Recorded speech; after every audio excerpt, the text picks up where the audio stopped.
10 years. That is how long it has been since I saw the sun. 10 years since I peeled off my human skin and accepted the throne of the abyss. I sat on the throne of silk, listening to the breathing of the mountain. My eyes, now clusters of red rubies, saw everything in the dark. Every vibration, every falling pebble. The swarm slept beneath my feet, millions of them waiting for a command. But I wasn't watching them, I was watching her. She stood at the edge of the crystal lake. She wasn't a child anymore. In 10 years, the royal blood had accelerated her growth. She looked like a young woman of 18, pale skin like porcelain, long hair black as the void, and eyes that held the same red fire as her mother's. She didn't walk, she flowed. When she moved, the spiders parted in reverence. She was no longer just a hybrid, she was Silara, the new queen. She dipped a hand into the acid lake, the green sludge swirling around her fingers harmlessly. Father. Leave the darkness. She whispered. Her voice was soft, melodic, but it carried the weight of a collapsing cave. They are here. I didn't need to ask who. I felt it before I heard it. A vibration deep in the earth, foreign and mechanical. It wasn't the rumble of tectonic plates. It was the rhythm of a drill. Massive, industrial, man-made. The surface world had finally stopped ignoring the missing containment teams. They weren't sending explorers anymore. They were sending exterminators. Stay behind me, Silara, I growled, my voice vibrating through the chitin armor on my chest. She smiled, a small, terrifying curve of her lips. I do not need protection anymore, Father. The ceiling of the great cavern began to glow red. A circle of rock turned molten orange, dripping like wax. Then, with a deafening screech of tearing stone, the drill broke through. It was the size of a train, its teeth spinning with diamond dust. It crashed into the cavern floor, crushing 100 of my soldiers instantly. Dust and steam filled the air. I stood up, my obsidian claws extending. The drill doors blasted open. They didn't send men in suits, they sent machines. Heavy, bipedal mechs, painted in stark white military colors, carrying flamethrowers fed by tanks the size of cars. They stepped out, scanning the darkness with blue laser grids. Target confirmed, a digitized voice echoed from the lead mech. Nest structure identified. Eliminate the host, secure the queen. They knew exactly what she was. Kill them, I commanded. It wasn't a shout. It was a psychic impulse. The shadows came alive. Thousands of wolf spiders dropped from the ceiling. They swarmed the mechs, jamming gears, biting hydraulic lines. But the humans were prepared. The mechs unleashed the fire.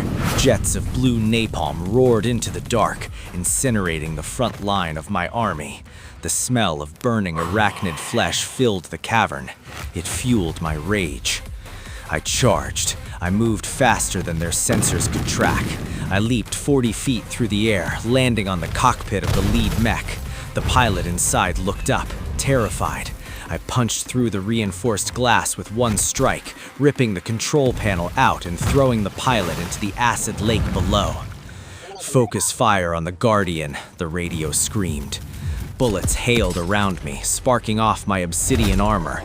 They hurt, cracking the outer shell, but I was a whirlwind of violence. I tore metal apart with my bare hands. But there were too many of them. Another drill breached the north wall, then another. They were flooding the nest. "Silara!" I screamed. I turned. A stealth unit had bypassed the fight. It fired a net, not made of rope but of electrified cables. It hit her. The electricity surged, 50,000 volts designed to incapacitate her monster. She fell to her knees, her scream shattering the crystals on the walls. No! I roared. I tried to reach her, but a wall of fire cut me off. 3 heavy mechs stood between me and my daughter. I was trapped. I watched helplessly as they dragged the net toward the extraction drill. They were going to take her. They were going to put her in a lab. Let her go, I yelled, my human side bleeding through. The lead soldier laughed over the speaker. The queen is secured. Burn the rest. They raised their weapons to finish me. I braced for the end, but Silara stopped screaming. Inside the electrified net, she slowly stood up. The blue lightning arcing around her didn't hurt her anymore. It was being absorbed into her skin. Her hair began to float as if underwater. Her eyes stopped glowing red and turned a deep, abysmal violet. She looked at the soldiers, then at the net holding her. She didn't tear it. She simply touched it. The metal cables rusted and turned to dust in a second, disintegrating at her fingertips. "You touched me." Her voice wasn't soft anymore. It was a legion. The soldiers in the mechs froze. The sensors on their machines went haywire. Silara raised both hands. The shadows under the mechs began to bubble like boiling tar. "Mother is hungry," she hissed. Massive spectral spider legs made of pure darkness erupted from the ground. They weren't solid, they were nightmares given form. The giant phantom limbs impaled the machines, lifting them into the air. The soldiers screamed as the darkness seeped into the cockpits, dissolving them into nothingness. In seconds, the invasion force was reduced to scrap metal and silence. Silara stood amidst the wreckage, the dark energy swirling around her like a royal gown. She walked over to me, stepping over the burning metal. She offered me a hand. Her skin was cool, deadly, and perfect. "Are you hurt, Father?" she asked. "No," I replied, standing up, looking at the carnage. I looked at her. She wasn't just the queen of the swarm. She was the goddess of death. But they know where we are now. They will send bombs next time. Silara looked up at the hole in the ceiling. A single beam of sunlight filtered down, illuminating her face. It was the first time she had ever seen the surface light. She didn't look afraid. She smiled, and it was the smile of a predator looking at a buffet. "They broke our home," Silara said. Threads release. "It is rude to leave a guest waiting, Father. We should return the visit." I looked at my daughter. I looked at the millions of survivors gathering in the dark, bowing to her. I realized then that I wasn't protecting her anymore. I was her general. "Yes," I said, my mandibles clicking in anticipation. "Gather the swarm. The queen is going up."